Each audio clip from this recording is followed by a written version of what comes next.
विशेष कृपा है। राम कथा सुनने के लिए हम लोग उपस्थित हुए हैं। आज मंच पर पूजन कर रहे हमारे आज के यजमान आयुष जी, उनकी माता जी सीता देवी, आपने मंच पर पूजन किया। भगवान की कृपा आप सब पर बरसती रहे। और बड़ा पुनीत अवसर है, रामलला जो अयोध्या में पधार रहे हैं, उसी उपलक्ष्य में विकास नगर में हम लोग राम कथा श्रवण करेंगे। बोली राम भद्र भगवान की जय। बड़ी महिमा चंद्रपाल सिंह सोशल मीडिया। कथा न मिले तो कुछ नहीं मिला।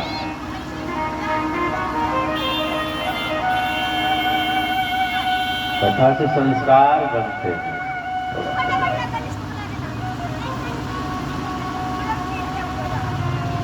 जैसे पढ़ाई लिखाई जरूरी है, वैसे संस्कार भी जरूरी है। पहले तो स्कूल में ही संस्कार सिखा दिए जाते थे, अब स्कूल तो अंग्रेजी हो गया है। सब ईसाइयों वाले स्कूल में हेलो हाय वाला स्कूल सब हो गया, नमस्ते प्रणाम सब खत्म। पुराने समय में सरस्वती विद्या मंदिर हुआ करते थे, बच्चे भोजन करते तो मंत्र बोलते थे, उठते तो मंत्र बोलते थे, नहाते तो मंत्र बोलते थे। स्कूल जाए कहीं बाहर जाए तो राम अयोध्या मंदिर के विषय में भागवत कथा हो रही भारतीय स्कूल के पास नगर खेली विकास में पानीपत हरियाणा। चंद्रपाल सिंह सोशल मीडिया से। अभी अपने में कहे हाय हाय, कहेंगे भैया कौन मर गया है हाय हाय।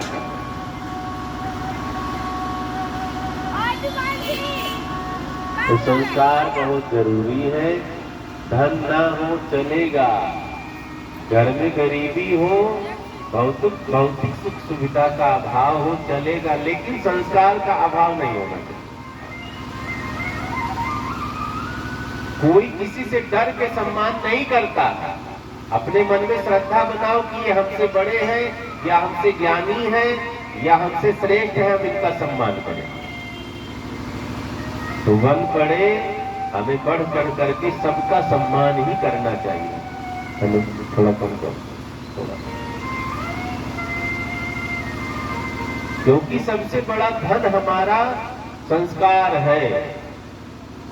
बड़ों में संस्कार, फिर बच्चे अपने आप संस्कार। आजकल बड़े ही बिगड़ रहे, बूढ़े ही बिगड़ रहे। उनसे कहो बीड़ी न पियो, कहेंगे क्यों न पियो, मैं बड़ा हूँ। बोतल न पियो, क्यों न पियो, बड़ा हूँ। तो बच्चों को क्या सिखाओगे? अब पति पत्नी आपस में झगड़ा करेंगे तो बच्चे क्या सीखेंगे बेटा? तो हमें दिव्य बोलना है, दिव्य संस्कार हमारे अंदर होने चाहिए। कथा का मतलब यही है, इसीलिए बार बार कथा का आयोजन होता है कि हम में थोड़े थोड़े संस्कार जगते रहे। बोली रामचंद्र भगवान की जय। हम आप राम कथा सुनेंगे। भागवत आपने कई बार सुनी है, इस बार राम कथा का प्रयोजन। कईयों ने कहा महाराज जी इस बार राम कथा रखी जाए, क्योंकि अयोध्या जी में रामलला सरकार पधारने वाले हैं, पूरा विश्व राममय हो रहा है। तो हम आप भी उसी धुन में, लगन में, उसी में मस्त हो रहे हैं।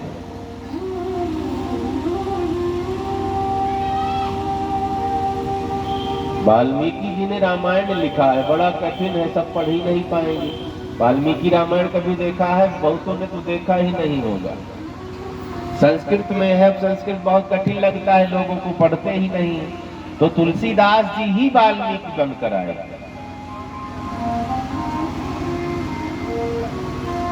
तुलसीदास जी ने रामचरितमानस लिखा है। क्या लिखा है? रामचरितमानस। इसी को बहुत लोग रामायण कह देते। रामायण वाल्मीकि जी ने लिखा, संस्कृत वाला है। तुलसीदास जी ने सोचा आगे दुनिया संस्कृत पढ़ना बंद कर देगी तो उन्हें हिंदी में समझाना पड़ेगा। उन्होंने शुद्ध हिंदी, अवधी भाषा, ग्रामीण भाषा में लिख दिया है रामचरितमानस।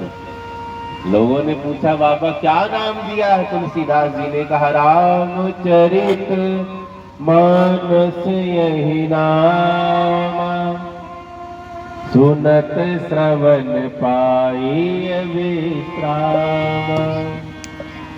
क्या नाम दिया है? रामचरितमानस। हम दूसरे को सुधारेंगे, वो नहीं सुधरेगा। दूसरों को सुधारो, सुधरेंगे। बच्चों को डांटो, पढ़ेंगे। सब चाहते मेरा बेटा पढ़ जाए, मेरी बेटी पढ़ जाए। जिसको मन होगा वही पढ़ेगा, नहीं दिन भर लाठी लिए खड़े रहो, फेल हो जाएगा।